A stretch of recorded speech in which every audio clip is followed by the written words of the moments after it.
Assalamualaikum warahmatullahi wabarakatuh. Alhamdulillah wa syukurillah ala nikmatillah. Saya Syamsul Rijal Hamid kembali dalam channel Cahaya Salam Mutiara Hikmah Islami. Kali ini saya akan menguraikan tentang dalil-dalil yang menjadikan seorang ibu lebih utama dibandingkan seorang bapak.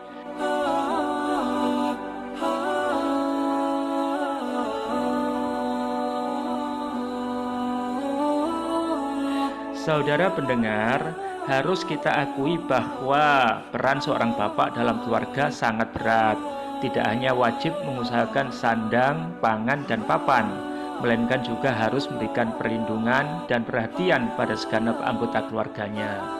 Namun, dalam konteks mengasuh dan mendidik anak, peran ibu jauh lebih berat dari peran seorang bapak. Karena itu dalam Islam, ibulah yang dipandang lebih besar jasanya dalam membesarkan sekaligus mendewasakan anak-anaknya. Wajarlah jika seorang ibu menduduki nomor satu untuk memperoleh penghormatan dan kebaktian dari anak-anaknya. Abu Hurairah radhiyallahu anhu menuturkan, ada seorang lelaki menghadap Nabi Muhammad SAW dan bertanya, "Wahai Rasulullah, siapakah dari keluargaku yang paling berhak dengan kebaktianku?" Nabi Muhammad SAW menegaskan, "Ibumu." Sewaktu lelaki itu menanyakan hal yang sama untuk kedua dan ketiga kalinya, Nabi Muhammad SAW tetap menjawab, "Ibumu." Ketika lelaki itu bertanya untuk keempat kalinya, "Dan siapa lagi, wahai Rasulullah?" Barulah Nabi Muhammad SAW bersabda, "Bapakmu." Hadis riwayat Muslim. Hadis tersebut menegaskan bahwa kedudukan seorang ibu lebih utama dibandingkan dengan kedudukan bapak. Walaupun demikian, kita tetap harus menghormati dan juga berbakti kepada bapak. Berkaitan dengan hadis di atas, pernah ada seorang lelaki paruh baya datang kepada kami. Saat itu ia mengaku telah membaca buku kami berjudul Ridho Allah tergantung ridho orang tua. Lalu ia mengatakan kepada kami dengan nada sedikit menggugat bahwa Nabi Muhammad Rasulullah SAW bersikap subjektif dalam memberikan penghormatan dan kebaktian kepada orang tua. Hadis beliau itu menurutnya pasti bertolak dari pengalaman hidup beliau sendiri. Maksudnya, karena selama hidup Nabi Muhammad SAW tidak pernah bertemu bapaknya yang meninggal dunia sewaktu beliau dalam kandungan, maka beliau memandang kedudukan ibu lebih tinggi dari seorang bapak. Sungguh itu prasangka buruk yang tidak dapat dibenarkan. Sebab segala tutur kata dan sepak terjang Rasulullah SAW senantiasa dalam bimbingan Allah Subhanahu wa Ta'ala, sehingga mustahil beliau bersikap subjektif. Hadis beliau di atas juga sangat realistis, sesuai dengan kenyataan yang ada. Peran dan beban kerja ibu dalam kehidupan kita memang jauh lebih dominan, jauh lebih berat dan jauh lebih besar tanggung jawabnya dibandingkan dengan peran bapak. Bayangkan, sejak mengandung kebebasan seorang ibu mulai terbatasi. Ia harus menahan banyak keinginannya demi keselamatan janinnya.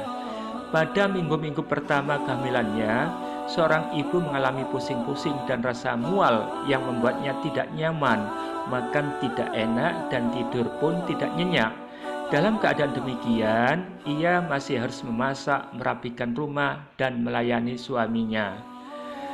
Semakin besar kandungannya, ia semakin merasakan beban yang berat.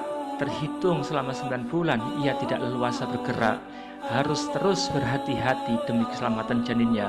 Puncak ketersiksaan yang harus tanggungnya adalah saat melahirkan. Namun bukan berarti tugasnya yang berat telah selesai, sebab ia masih harus menyusui bayinya selama maksimal 2 tahun. Semua perjuangan berat seorang ibu itu diterangkan dalam Al-Quran. Allah Subhanahu wa Ta'ala berfirman, "Kami perintahkan kepada manusia agar berbuat baik kepada ibu bapaknya. Ibunya mengandungnya dengan susah payah dan melahirkannya dengan susah payah. Mengandungnya sampai menyapihnya adalah 30 bulan." Surat Al-Ahqaf ayat 15. Setelah si bayi lahir, tetaplah si ibu yang paling sibuk mengurusnya. mulai dari menyusui, memandikan, menyuapi, menenangkannya jika si anak rewel, hingga menidurkannya. Bahkan si ibu seringkali harus mengorbankan kenyamanannya demi si anak. Misalnya, ketika sedang makan, si anak buang air besar. Terpaksa si ibu harus menghentikan makannya dan mengurus bayinya lebih dulu. Kadang saat si ibu sudah kelelahan dan mengantuk berat, si bayi belum mau ditidurkan. Sebaliknya si bapak kala itu sering bersikap tidak mau tahu. Demikian pula seorang bapak yang sudah tidur, jika mendengar tangisan anaknya yang masih balita, bersikap tidak peduli, bahkan tidak jarang malah marah-marah karena merasa tidurnya terganggu. Sebaliknya, seorang ibu tanpa banyak bicara segera bangkit menenangkannya. Setelah anaknya tertidur, barulah ia tidur kembali. Begitupun seorang bapak, jika pulang kerja mendapati anaknya rewel, mereka terganggu dan cenderung marah. Sebaliknya seorang ibu, betapapun capeknya setelah mengurus rumah dan memasak, ia tetap dengan sabar melayani keinginan anak-anaknya. Apalagi jika ada anaknya yang sedang sakit, seorang ibu tidak saja berusaha memenuhi segala permintaan si anak, melainkan dengan senang hati mencurahkan segenap perhatiannya. Dengan naluri keibuannya, ia menyuapi, menunggui, dan menghiburnya. Sedangkan seorang bapak hanya memberikan perhatian sekilas kepada anaknya yang sakit, meskipun sesungguhnya ia memiliki banyak waktu untuk itu. Selain mengurus bayinya, si ibu juga disibukkan mengurus anaknya yang lain, mengurus dapur, merapikan rumah, dan mengatur keuangan keluarga. Seluruh tugas itu tidak hanya menguras tenaga, melainkan juga menguras pikiran dan perasaan. Tetapi semua itu dilakukan oleh seorang ibu dengan penuh kesabaran. Tidaklah berlebihan jika ada yang mengatakan bahwa tugas seorang ibu itu 24 jam. Karena itu pula para bapak yang bijak mengakui bahwa tugas seorang bapak, meskipun ia mencari nafkah, dikatakan sampai jungkir balik, tidaklah seberat tugas seorang ibu. Satu hal lagi yang sering diabaikan banyak orang, bahwa seorang ibu nyaris menghabiskan seluruh waktunya dalam rumah.